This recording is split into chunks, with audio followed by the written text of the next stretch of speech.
এখনো ঘুমিয়ে আছে, জাগো মুসলিম জাগো।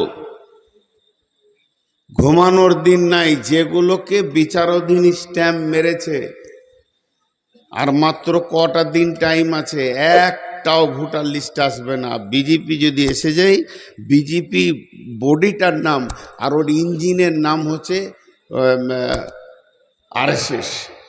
বিজেপি নামে গাড়িটাকে চালাচ্ছে আরএসএস। এ যদি একবার এসে যায়, ওগুলো বাতিল হবে। কখন আসবে আপনাকে তাও বলবে না। রাত 12টা, 1টা, 2টো রেড করবে। কোন বাড়িতে কোন মেয়েটা, কোন ছেলেটা, কাকে এই স্ট্যাম্প মারা হয়েছে আপনি আমি জানি না। ওদের কাছে সব লিস্ট আছে, এবং সে কোন রুমে শুয়ে থাকে এ খবরও তাদের কাছে গোয়েন্দা মারফত পৌঁছে গেছে। তুলে নিয়ে যাবে, ডিটেকশন ক্যাম্পে ভরে দেবে। ছেলে মেয়ে একসাথে থাকবে, পর্দা পুশিদা কিছু নাই, একটা বাথরুম। আর সপ্তাহে একদিন খাবার পাবে কি পাবে না, এটা জেলখানা নয়, লাশ আসবে, লাশ। আর মেয়ে ছেলেগুলো ব্যবহার হবে, ব্যবহার হবে, ব্যবহার হবে। রাতে তুলে নিয়ে যাবে, ব্যবহার করবে, সকালে ডিটেকশন ক্যাম্পে দিয়ে যাবে। যদি কথা মিথ্যা মনে হয়, অল্প টাকা খরচা হবে, একবার আসামটা ঘুরে আসেন। যে কটা বললাম চলছে কি চলছে না, ওদের রানিং চলছে। একটা ফ্যামিলি থেকে 17 জনকে নিয়ে যাচ্ছে, 3 জন রেখে যাচ্ছে, তার মধ্যে একটা 2 বছরের বাচ্চা, মাকে তুলে নিয়ে চলে গেল। আসছে আর কদিন পরই, খালি ভোটটা রেজাল্ট টাকা। জাগো মুসলিম জাগো, আর ঘুমায়ও না। এটা একটা প্রতিরোধ। এইটাকে প্রতিরোধ করার একটাই রাস্তা, সেটা হচ্ছে একসঙ্গে নামতে হবে। আমার নাম এসে গেছে, আমি বেঁচে গেলাম, এটা নয়। একসঙ্গে নামতে হবে। আল্লাহ কি বলছেন, এবার আমি আয়াতের দিকে যাচ্ছি। গোটা পশ্চিমবঙ্গে যেগুলো মেধা মেধা মুসলিম ছেলে, 10টাকে নিয়ে এক জায়গায় বসেন। এটা হচ্ছে কেন, রিপেয়ার করব কি করে, বুদ্ধি বের করেন। কিছুই বুদ্ধি পাবেন না। কেউ বলবে শিবসেনার চাল, কেউ বলবে তৃণমূলের চাল, কেউ বলবে আরএসএসের চাল, কেউ বলবে না মমতাই পেঁচ লাগিয়ে করালো। যার যেমন ব্রেন আছে সে সেরকম বক্তব্য রাখছে, যার যেমন ব্রেন আছে, যার যেমন আইডিয়া আছে, যে যেরকম ভাবে সে সেরকম বক্তব্য রাখবে, সে সেরকম আপনাকে জ্ঞান দিবে। কিন্তু যার কাছে সলিড কোরআন আর হাদিস আছে, একজন বিখ্যাত আলেম কিনে বসেন, এটা হচ্ছে কেন, উনি বলবেন আলাদা। মনে করেন আজকে আমাদের সঙ্গে চিন্তা ভাবনায় যদি মদিনা ইউনিভার্সিটির প্রিন্সিপাল থাকতেন, তা কি বলতেন? বিসমিল্লাহির রহমানির রহিম। হে কোরআন, তুমি বলো আমাদের অবস্থা এমন কেন? কোরআন তো প্রতিদিন আপডেট, প্রতিদিন নতুন। পৃথিবীর সমস্ত কিছু পুরাতন হয়ে যাবে, কোরআন পুরাতন হবে না। কোরআন প্রতিদিন সকালে সেই কালের উম্মতকে সুন্দর করে জ্ঞান দেবে। হে কোরআন, মুসলমানদের অবস্থা এত দুরবস্থা কেন তুমি বলো। কোরআন বলছেন বিসমিল্লাহির রহমানির রহিম। কুল ইন কানা আবাউকুম ওয়া আবনাউকুম ওয়া ইখওয়ানুকুম ওয়া আজওয়াজুকুম ওয়া আশীরাতুকুম ওয়া আমওয়ালুন ইকতারাফতুমুহা ওয়া তিজারাতুন তাকসাউনা কাসাদাহা ওয়া মাসাকিনু তারদাউনাহা আহাব্বা ইলাইকুম মিনাল্লাহি ওয়া রাসূলিহি ওয়া জিহাদিন ফি সাবিলিহি ফাতারাব্বাসু হাত্তা ইয়াতিয়াল্লাহু বিআমরিহি ওয়াল্লাহু লা ইয়াহদিল কওমাল ফাসিকিন।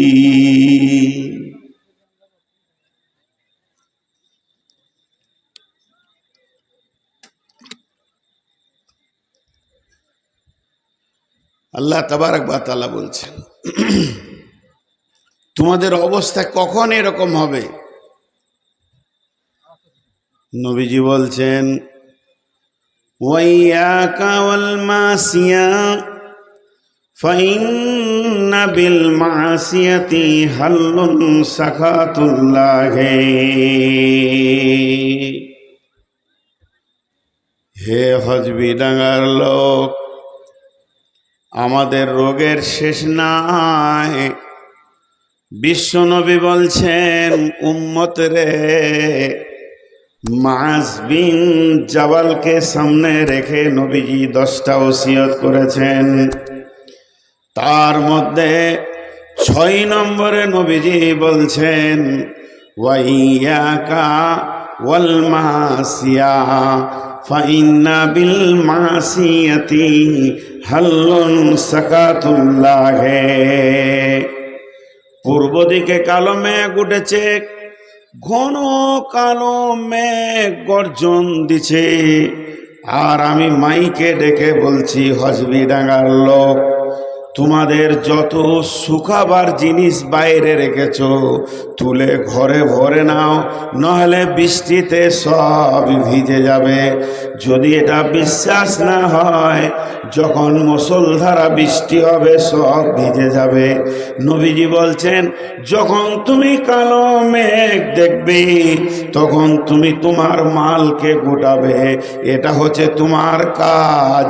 তাই আল্লাহ নবী বলছেন যখন রাজপথে প্রকাশ্য দিবালোকে সূর্যের আলোতে কাবিরা গুনাহ করবে মুসলমান, মুসলমান মদ খাবে, মুসলমান জুয়া খেলবে, মুসলমান চুরি ডাকাতি বেঈমানি লুচ্চা লাফাঙ্গাগিরি করবে, তখন আল্লাহ তাবারাক ওয়া তাআলা তাদের উপরে তাদের যে বাদশা, তাদের যে মন্ত্রী, তাদেরকে তাদের মিজাজটা মুসলমানের বিপক্ষে করে দেবে। এক ধার থেকে তাদেরকে গণহারে মার আর পিটানি চলবে, পৃথিবীর কেউ রুখে দিতে পারবে না। আল্লাহর নবী বলছেন মাস যখন তুমি রাজপথে দেখবে কাবিরা গুনাহ প্রকাশ্যে চলছে, তখন তুমি সাবধান হয়ে যাও, আল্লাহর গজব তোমার কাছে আসতে রয়েছে। ওয়াইয়াকা ওয়াল মাসিয়া ফাইন্না বিল মাসিয়াতি হাল্লুন সাকাতুল্লাহি। এমন একটা দিন আসবে, আল্লাহ রসুল নসিহত করলেন, আর আল্লাহ কি বললেন? বিসমিল্লাহির রহমানির রহিম।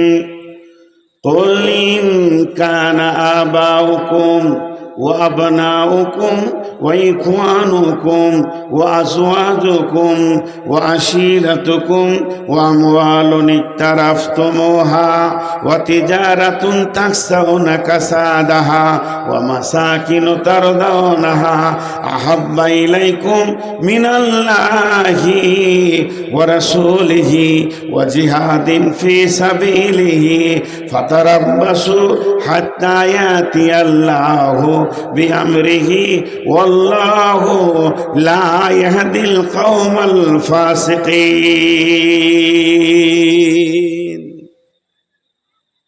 একটা দাঁড়ির 2টা পাল্লা, একটা পাল্লাতে 8টা জিনিস রাখেন, একটা পাল্লাতে 3টে জিনিস রাখেন। গুনতি 8, গুনতি 3, আর যে বিচার করবে তার নাম কাঁটা। কাঁটাটা 8-এর দিকে যাবে না 3-এর দিকে যাবে আপনি আমি বুঝি। সে 8টা জিনিস কি? আল্লাহ বলছেন তোমার বাপের মহব্বত, সন্তানের মহব্বত, তুমি তোমার ভাইয়ের মহব্বত, তুমি তোমার বন্ধুর মহব্বত, তুমি তোমার বিবির মহব্বত, তুমি তোমার সঞ্চিত মালের মহব্বত, আর যে অট্টালিকাটা বানিয়েছো তার মহব্বত, চাকরি বাকরি ব্যবসা বাণিজ্যের মহব্বত, 8টা মহব্বত, বাপের মহব্বত, ভাইয়ের মহব্বত, সন্তানের মহব্বত, বিবির মহব্বত, অট্টালিকার মহব্বত, বন্ধুর মহব্বত, সঞ্চিত মালের মহব্বত, চাকরি বাকরি ব্যবসা বাণিজ্যের মহব্বত, এ কটা একটা দাঁড়ির পাল্লায় চাপাও। আর একটা পাল্লা তোমার বাকি থাকলো, ওটাতে চাপাও 3 জনকে। আহাব্বা ইলাইকুম মিনাল্লাহি ওয়া রাসূলিহি ওয়া জিহাদিন ফি সাবিলিহি, আল্লাহর মহব্বত এবং রসুলের মহব্বত। আর ওখানে চাপাও তুমি দিন ইসলামের মহব্বত, দিনের জন্য লড়াই করে জান দিতে হবে, ওই মহব্বতটা চাপাও। আস্তে আস্তে তোমার মনের ভিতরে দাঁড়িটা তুলে দেখো, তুমি 8টার দিকে ঝুঁকছো না 3টে দিকের ঝুঁকছো। তোমার ঝোঁক যদি 3টের দিকে থাকে তাহলে তুমি হলে মুসলমান, আর যদি তোমার 8টার দিকে ঝোঁক চলে যায় তুমি হচ্ছ ফাসিক। আল্লাহ এখানে একটা শব্দ ব্যবহার করেছেন, ফাতারাব্বাসু হাত্তা ইয়াতি আল্লাহু বিআমরিহি, অপেক্ষা করো অতক্ষণ পর্যন্ত যতক্ষণ আল্লাহর হুকুম না আসমান থেকে এসেছে। ফাতারাব্বাসু হাত্তা ইয়াতি আল্লাহু বিআমরিহি ওয়াল্লাহু লা ইয়াহদিল কওমাল ফাসিকিন, আল্লাহ ফাসিকদেরকে কোনদিন হেদায়েতের রাস্তা দেখাবেন না।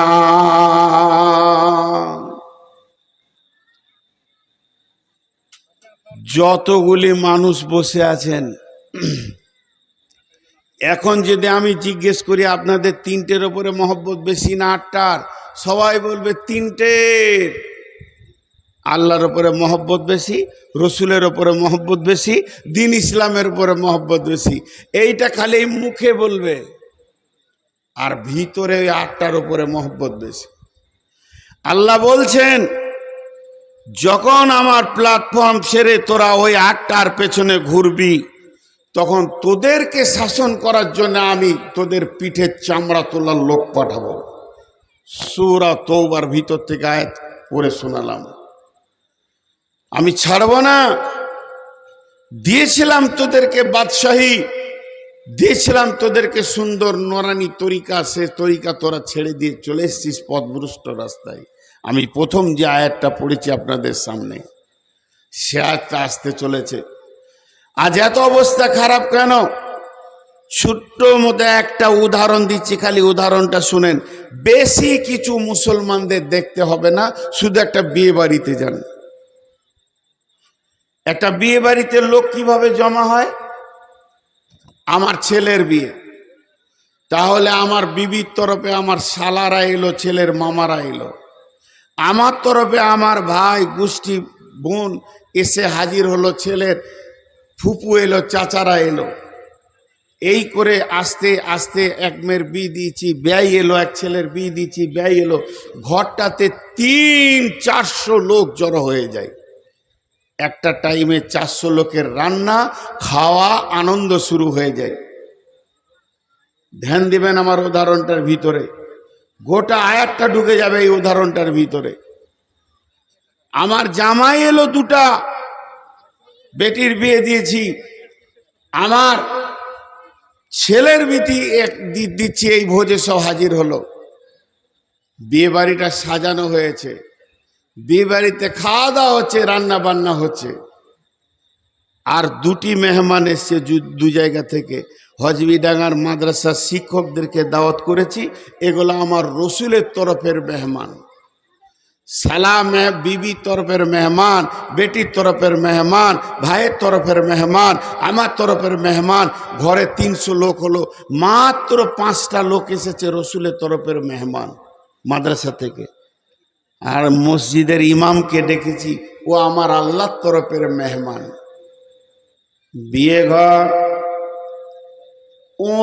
পরিমাণ বিয়ে শুরু থেকে শেষ পর্যন্ত দিন ইসলাম নাই, না বউ দেখাতে দিন ইসলাম আছে, বউ দেখতে গেছে, ছেলে গেছে, বন্ধু গেছে, আর কেউ আছে, আর কেউ আছে। এখান থেকে শরীয়তের বাইরে হাঁটা শুরু হয়েছে।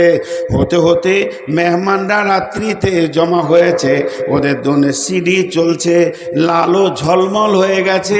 বাড়ি যেন একদম ছেলে মেয়ে অবাধ চলাফেরা চলছে। রাত্রিতে সমস্ত ব্যাচেলিয়ার ছেলে মেয়েদের অবাধ চলাফেরা চলছে। এরপরে বিয়ের দিনে প্যান্ডেল হলো, কোনো পর্দা নাই, মেয়েরা মাথা খুলে বেপর্দা ছেলেদের সঙ্গে খাওয়া দাওয়া করছে। তার মানে ওই বিয়েতে আমার শালা জায়গা পেল, আমার শালি জায়গা পেল, ওই বিয়েতে জায়গা পেল আমার নিজের ভাই, আমার বোন, আমার বোনাই, আমার দুখানা জামাই, আমার গোষ্ঠী যতজন ছিল সকলের জায়গা হলো। আর মাদ্রাসার আলিমরা পালিয়ে গেল। এরকম নোংরা জায়গায় থাকা যাবে না, নারী পুরুষের ভিতরে খাওয়া যাবে না। জায়গা পেল না কে? মাদ্রাসার মেহমান। জায়গা পেল না কে? মসজিদের মেহমান। ঘরটা যেন বিয়ের দাবিতে রয়েছে আমরা মুসলমান, আর চলাফেরাতে হয়ে গেছে ইহুদি খ্রিস্টান, আর ভাষাতে হয়ে গেছে গায়ের মুসলমান। এই মুসলমান আজকে বিলুপ্ত হয়ে গেছে। লাইট দিয়ে দিয়ে, লালটন দিয়ে খুঁজে খুঁজে, হজবি ডাঙ্গা বলেন, পাথর ডাঙ্গা বলেন, মুর্শিদাবাদ বলেন, বর্ধমান বলেন, তথা পশ্চিমবঙ্গ বলেন, একটা 100% মুসলমান খুঁজে পাওয়া যাবে না।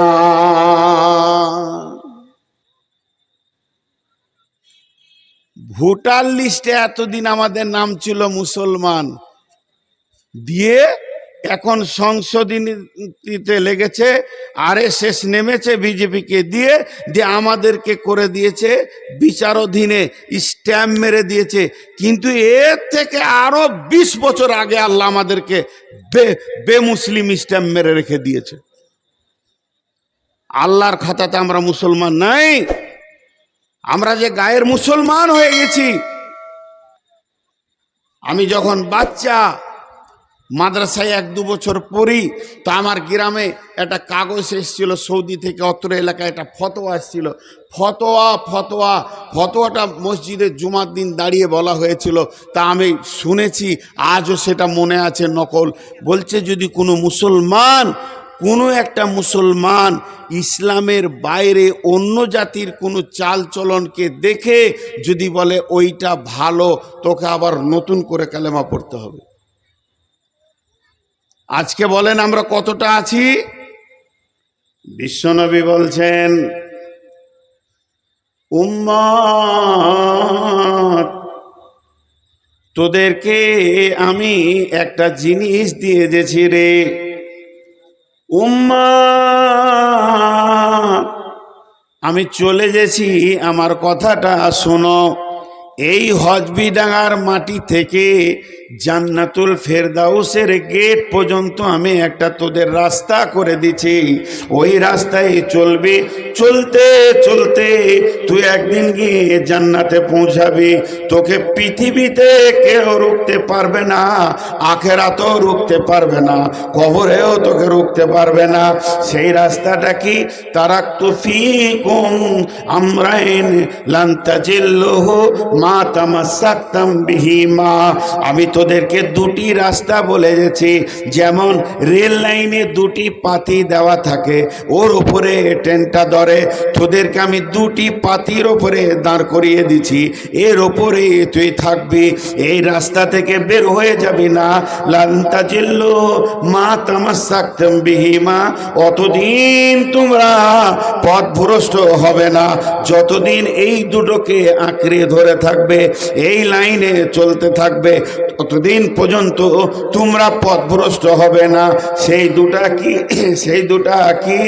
একটা হলো কালামুল্লাহ, একটা হলো সুন্নাতে রাসূলি, কিতাব আল্লাহি ওয়া সুন্নাতে রাসূলি। হে মুসলমান, তুমি আল্লাহর কিতাবকে জড়িয়ে ধরে থাকবে আর রসুলের সুন্নতকে জড়িয়ে ধরে থাকবে। হে মুসলমান, তুমি আর পথভ্রষ্ট হবে না।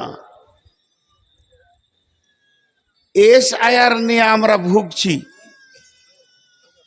শুধু আপনি ভোগেন নাই, আমি বসে স্টেজে বক্তব্য রাখছি, আমিও আপনার মতো রোগী, আমিও মানুষ। আপনি যতটা ইমানদার তার থেকে ইমানের ওজন আমার কম। আমি কথাগুলো বলছি মুসলমানকে জাগানোর জন্য বলছি। অত্র এলাকার মুসলমানের সম্পর্কে আমার ধারণা যথেষ্ট ভালো আছে। এখানে সক্রিয় কিছু মুসলমান আছে, এটা আমি ভালো করে জানি।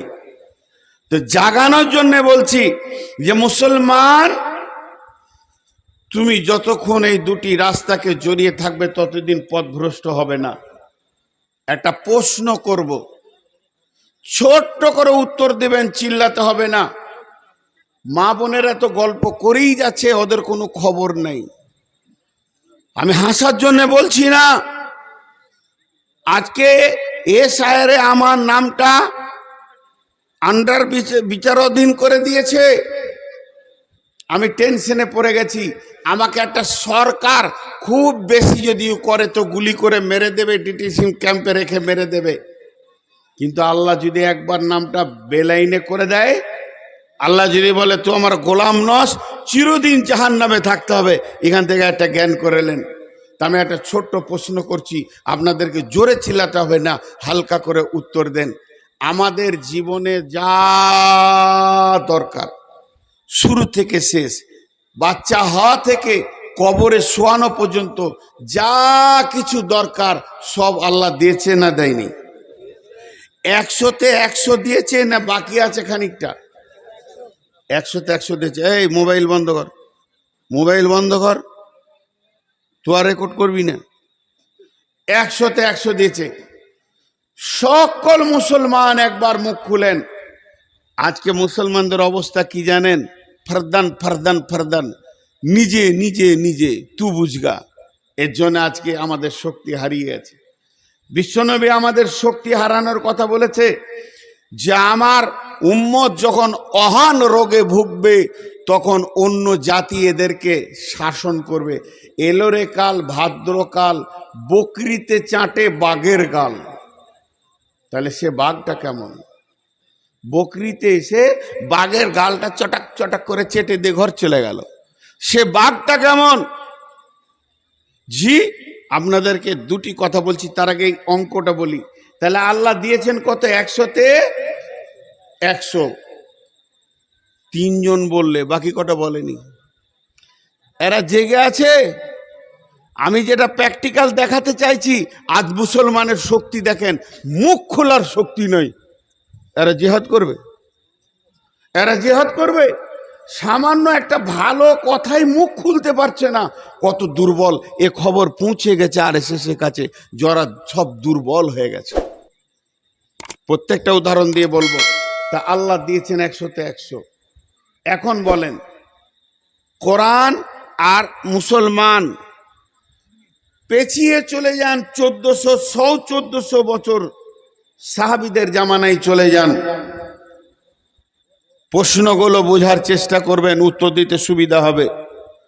সাহাবা রাদিয়াল্লাহু মাজমাইনদেরকে সেই যুগের কাফের মুশরিকেরা প্রশ্ন করত, ওই এমন করে কথা বলতো, ছোট করে হিয়ানত করে হেকারাত করে কথা বলতো, ওই তোরা কি করিস? ওরা উত্তর দিত, কোরআনে যা আছে আমরা তাই করি। তোরা কি করিস? কোরআনে যা আছে তাই করি। আবার যদি কেউ প্রশ্ন করত, ওই তোদের কোরআনে কি আছে রে? আমরা যা করি তাই আছে। চলে আসেন 2026 সালে মার্চ মাসের 30 তারিখে হজবিডাঙ্গার ময়দানে। এখন আমি একবার মুসলমান আপনাদেরকে সকলকে জিজ্ঞাসা করছি, আপনারা কি করেন? বলেন, কোরআনে যা আছে কে কে বলতে পারবে? তাহলে আমরা তো অনেক আগে সরে গেছি কোরআন থেকে, আরো আগে মারার দরকার ছিল। আল্লাহ রহমের চোখে দেখছে, মারিস না মারিস না মারিস না, এবার সোজা হবে। মিলেছে কোরআনের সাথে আমাদের জীবন। আর যদি কেউ এসে প্রশ্ন করে তোমাদের কোরআনে কি আছে, বলে আমরা যা করি, তাহলে গাঁজা, সুদ, বাটপাড়ি, লুচ্চামি, লাফাঙ্গাড়ি, বয়মানি, বেইমানি, দাড়ি মারা সব কোরআনে আছে, সবগুলো আমরা করি। দোষ কাউকে দেবেন না। ইস ঘর মে আগ লাগি হ্যায় ঘর হি কি চিরাগ সে। আমরা ডোনাল্ড ট্রাম্পের লোক নই, আমরা ওই মোদির লোক নই, আমরা পৃথিবীর কোন রাজনৈতিক লোকের লোক নই। আমাদের নেতা, আমাদের মালিক, আমাদের মুনিব যিনি, তিনি অমর, আমাদের আল্লাহ এখনো বেঁচে আছেন। আর তার অনুসারী, তার বান্দা আজকে কুত্তার মতো মার খেছে। তাহলে কি আল্লাহ ওপর থেকে ভূমিকা কি করছে? খালি টুকটুক করে দেখছে যদি কিন মারুক। আর আল্লাহ এক চান্সে ইচ্ছা করলে রাতেই উল্টিয়ে দিতে পারে পৃথিবী। সেই আল্লাহ কি করছে? ভাইরা আমার, বিশ্ব নবীর আর একটা কথা লেন। আল্লাহ নবী বলছেন, লা তাতরুকান্না সলাতা মাকতুবাতান মুতাআম্মিদান ফাইন্না মান তারাকা সলাতা মাকতুবাতান মুতাআম্মিদান ফাকাদ বারিয়াত মিনহু জিম্মাতুল্লাহ। আরেকবার বলছি, নবীজি বলছেন, মাঝরে লা তুশরিক লা তাতরুকান্না সলাতা মাকতুবাতান মুতাআম্মিদান ফাইন্না মান তারাকা সলাতা মাকতুবাতান মুতাআম্মিদান ফাকাদ বারিয়াত মিনহু জিম্মাতুল্লাহ। নবীজি বলছেন, মা আমার উম্মতকে বলে দিও। আর হযরতে মাছ বর্ণনা করছেন, এখন আমাকে বলাচ্ছেন কে? আমার আল্লাহ। আমার জিভটা ব্যবহার করছেন কে? আল্লাহ। দেহটা নূর মোহাম্মদের, এটাও আল্লাহর গোলামের। মাইকটা কমিটির, আর আমাকে বলাচ্ছেন যিনি, তিনি আল্লাহ।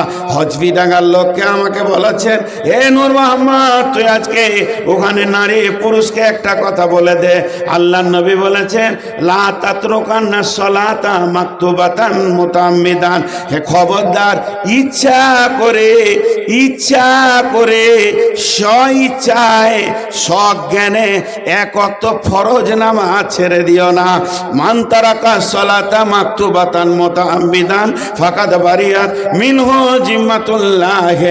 মাঝরে বলে দিও, মুসলমান যখন ইচ্ছা করে এক ওয়াক্ত ফরজ নামাজ ছেড়ে দেবে, ইচ্ছা করে এক ওয়াক্ত ফরজ নামাজ ছেড়ে দেবে, আল্লাহ বান্দা বান্দা আল্লাহ, আল্লাহ বান্দা বান্দা আল্লাহ সম্পর্ক ছেড়ে যাবে।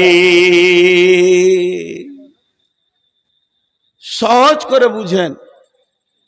আমি একটা মেয়েকে বিয়ে করেছি, সেই মেয়েটা আমার বিবি হালাল, তার সাথে আমার অন্তর্নিহিত সম্পর্ক কতটা, ওই মেয়েটাকে আমি বুঝি, ও আমাকে বুঝে।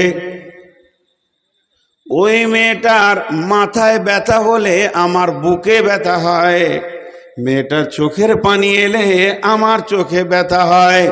মেয়েটাকে আমি এতটাই ভালোবাসি, সে যদি না খায় কোনো কারণে আমিও খেতে পারবো না। দুইজনা যেন বৈবাহিক জীবনে হালাল উপায় পন্থায় দুইজন প্রেমের রশিতে বাঁধা আছে। কিন্তু ওই মেয়েটি একদিন বিপদে পড়লেও আমার মনে শান্তি থাকবে না। আর ওই মেয়েটি যদি আমার সঙ্গে তালাক নিয়ে নেয়, আর তালাকটা যখনই ঘটে যাবে, তালাকের প্রসেস যখন কার্যকারী হয়ে যাবে, মেয়েটা অ্যাক্সিডেন্ট হয়ে গেলেও চোখে পানি আসবে না, মেয়েটা আছে না মারা গেছে আমার খোঁজ থাকবে না। এরই নাম হলো যত প্রেম তত ছাড়াছাড়ি। তো আল্লাহ যতদিন গোলামি করবে, ততদিন বান্দা সম্পর্কে আল্লাহ সম্পর্ক থাকবে। যেদিন গোলামি ছেড়ে দেবে, সেদিন আল্লাহর সাথে বান্দার সম্পর্ক কেটে যাবে।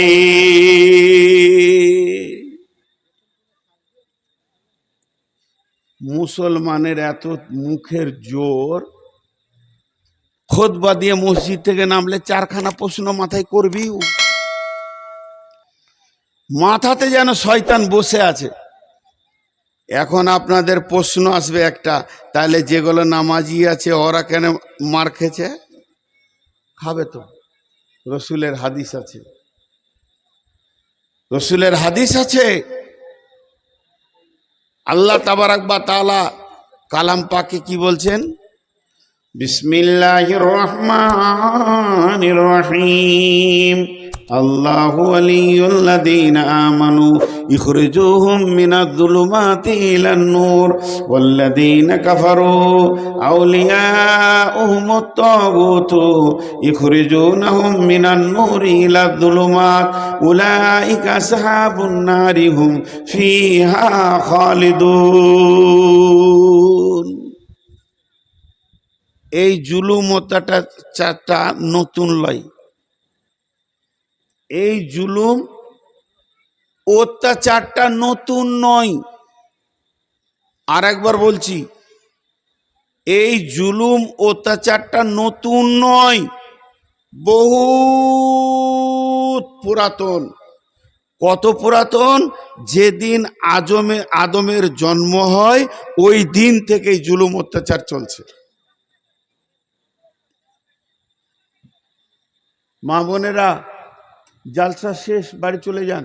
সুবহানাকা আল্লাহুম্মা রব্বানা ওয়া বিহামদিকা আল্লাহুম্মা গফিরলি। যান, দোয়া পড়ে দিয়েছি, ঘর চলে যান। বাড়িতে যেতে হ্যাঁ,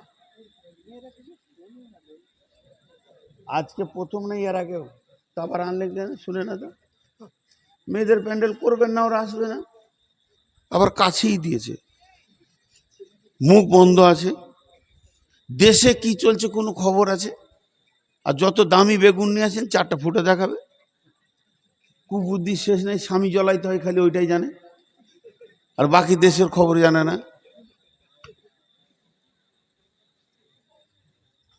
আজীব ব্যাপার। মুখ না মেশিন না সেলাই মেশিন আল্লাহ জানে। একটা বায়ান চলছে তো শুনবে, আর সমস্যার কথা বলছি আজকে। তো আল্লাহ বলছে যে পৃথিবীটা দুটো মেরুকরণে বিভাজন হয়ে গেল যেদিন আমি আদমকে বানালাম। কেন? তার আগে ইবলিসের জন্ম হয়েছে, কিন্তু ইবলিস হয়নি। আজাদিল বহুত বড় আবেদ ছিল। একটা কিতাবে লিখেছে আদম আসার আগে 700 বছর জিনেরা দুনিয়া করেছে। তো এর ভিতরে জিনেদের অনেক নবী ছিল, তাদেরকে ওরা হত্যা করেছে। তারপরে এই যে মানুষ এলো, একদিকে আদম যখনই দাঁড়িয়ে গেল সম্মান নিয়ে, অন্যদিকে ইবলিস দাঁড়িয়ে গেল। ওই ইবলিস, ওর যে বিচন, ওই বিচনই মুদি জন্ম নিয়েছে, ওই বিচনে অমিত শাহর জন্ম হয়েছে, ওই বিচনে জন্ম হয়েছে আপনার কিনা আদিত্যনাথ যোগীর। আপনি কি ভেবেছেন ওর বিচনগুলো শেষ হয়ে গেছে? কেউ স্প্রে করেছিল ইবলিসের বিচন শেষ হয়ে যাক? আছে, বেঁচেই আছে, তার বীজ আছে না। আল্লাহ বলছেন, সব কথা মূলে মেরে দিচ্ছেন। আল্লাহু ওয়ালিয়ুল্লাযীনা আমানু ইখরিজুহুম মিনাজ-যুলুমাতি ইলান-নূর ওয়াল্লাযীনা কাফারু আউলিয়াউহুমুত-তাগুতু ইখরিজুনাহুম মিনান-নূরি ইলাজ-যুলুমাত উলাইকা আসহাবুন নারি হুম ফিহা খালিদুন। যারা আল্লাহর বন্ধু হবে, যারা আল্লাহকে আপন বানাবে, যারা আল্লাহর দ্বীনের সঙ্গে সম্পর্ক রাখবে, তারা অন্ধকারের ভিতর থেকে আলোর দিকে দৌড়ে আসবে, এসে তারা নুরানি তরিকাকে গ্রহণ করবে, নবীজির কাছ থেকে দ্বীনের আলো নেবে, আর ওই আলোতে চলে চলে তারা নিজের জীবনকে কামিয়াবি করবে। কিন্তু যারা কাফেরের সঙ্গে হাত মিলাবে, তগুত শৌকির সঙ্গে হাত মিলাবে, শয়তানের সঙ্গে বন্ধুত্ব করবে, তারা আলো পেয়ে আলো আলো থেকে বেরিয়ে গিয়ে অন্ধকারকে গ্রহণ করে নেবে। আর যারা এইটা গ্রহণ করবে তারা চিরদিন জাহান্নামের আগুনে ঢুকে থাকবে, ওখানেই তাদেরকে এর মাসুল দিতে হবে। আল্লাহ তাবারাক ওয়া তাআলা ওই কথাটাই সূরা বাকারায় বললেন, আল্লাহু ওয়ালিয়ুল্লাযীনা আমানু ইখরিজুহুম মিনাজ যুলুমাতি ইলান নূর। ঈমানদারেরা যারা আল্লাহর সঙ্গে আপোস করেছে তারা অন্ধকার থেকে এসে আলোকে গ্রহণ করেছে। আলো বলতে এই আলোটা অন্য আলো নয়, এই যে আলোটা দেখাচ্ছি এই আলোটাকে গ্রহণ করেছে। আর যারা বেঈমান কাফেরের সঙ্গে শয়তানের সঙ্গে হাত মিলিয়েছে, আপোস করেছে, তারা এই রকম দ্বীনি নুরানি তরিকাকে ছেড়ে দিয়ে নিমজ্জিত অন্ধকারের দিকে দৌড়েছে।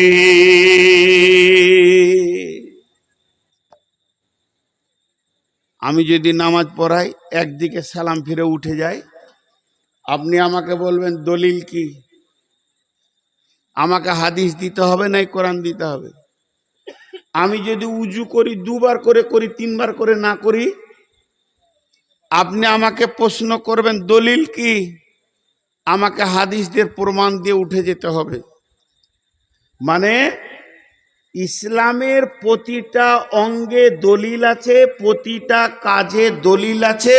সামান্য মুখে থুতু এসে ওটা ডান দিকে ফেলবো না বাঁ দিকে ফেলবো দলিল আছে। নামাজের হালাতে কোথা ফেলবো এই দলিলটাও আছে। ইসলাম কোনো জায়গাটা ছাড়েনি। আপনি পেশাব পায়খানা যাবেন, কোন হাতটা ব্যবহার করবেন, কোন পা আগে ঢুকবে কোন পা আগে বের হবে, এরও দলিল আছে। ইসলাম কাউকে ছাড়েনি। এবার আপনার বিয়ে ঘরে সিডি চলছে আর মাথা খুলে ব্যাচিলিয়ার মেয়ে ঘুরছে ফিরছে, যদি গার্জেনকে বলা হয় যেগুলো কেন করছেন গো, শরীয়তে যে নাই, বললে হবে মৌলভী সাহেব একটু যুগের সঙ্গে চলতে হবে, একটু যুগের সঙ্গেও চলতে হবে। এইটা একটা দলিল। এই দলিলটা এত ভালো দলিল, সমস্ত নাজায়েজ জায়েজ হয়ে যায়। যুগের সঙ্গেও চলতে হবে। ওকে কে চলতে বলেছিল? আল্লাহ বলছে চলতে হবে, তো চলগা। একটা সত্য কথা জবান দিয়ে বলবেন, খুশি হব, আল্লাহ খুশি হবে যে আমার বান্দা সত্য কথা বলেছে। কোনো একটা গায়ের মুসলিম হিন্দু ছেলে, ধরেন ওর চাল চলনটা মুসলমানের মতো, উঠা বসা, কাউকে দেখা হলে সালাম দিয়ে দেয়। আমি হয়তো ওইখানে মোড়ে দাঁড়িয়েছি, ও এসে বলছে মৌলভী সাহেব আসসালামু আলাইকুম, আমি চিনতে পারি নাই, আমি বললাম ওয়ালাইকুম সালাম। কিছুক্ষণ পর একজন বলছে ওটা হিন্দু ছেলে, খুব ভালো ছেলে, মাঝে মাঝে জুমার দিনও মসজিদ ঢুকে যায়, লে মজা। আবার ঈদের দিনে চলে আসে, খায় দায় ঘুরে, মুসলিম ছেলেদের সঙ্গে থাকে। এখন আপনার মনটা কি বলবে?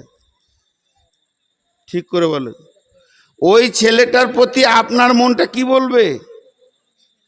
বলবে যে একদম 70% এইদিকে চলে এসছে, আর একটু মেহনত করলেই হয়ে যাবে। কথা ঠিক না ভুল? ঠিক করে বলেন, কথা ঠিক না ভুল? তা আজকের মুসলমানরা 95% ওইদিকে চলে গেছে, তাহলে ওদের মনটা কি বলবে? কাটা ঝটকা মারার, হারাম হালাল নাই, মদ ডান হাত বাঁ হাত নাই, কাকা দিদিমা পেশি পেশো সব মুসলমানরা গ্রহণ করে নিয়েছে। তাহলে একটা হিন্দু ছেলে যখন দেখবে তো কি বলবে? এরা 95% চলে এসছে, আর একবার খালি চেপে ধুমকি মার ঢুকে যাবে সব। কেন বন্ধুরে আমার? তাহলে শুনে নেন, যখন গুলিবাতির রোম পারস্য বৃহত্তর সম্রাট বাদশাহ হেরাকেল একটা মাথা নিশাখোরের মতো ছিল। ওই বাদশাটা বেঈমান বাদশা ছিল।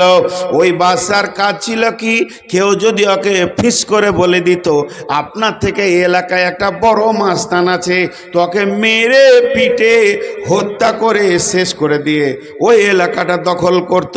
আবার যদি বলে দিত তোমার এই পাশে একটা বড় মাস্তান ডন ঘুরছে, তুমি ওকে পারবে না, মার ওকে মার, ক্যাপিটাল এলাকাকে দখল করে নিয়ে এই দখল করতে করতে করতে করতে বৃহত্তর একটা দেশের মালিক ছিল। বাদশাটার নাম হেরাক্লিস। আর ওই জন্যে কোরআনে একটা সূরা এসেছে গুলিবাতির রোম, রোম বিজয়ী। সেটা কত বড় বাদশা ছিল শুনেলেন? তার রাজ্য সাম্রাজ্য ছিল কয়েকটা ভারতবর্ষের সমান। সে একাই হুঙ্কারে চালাতো।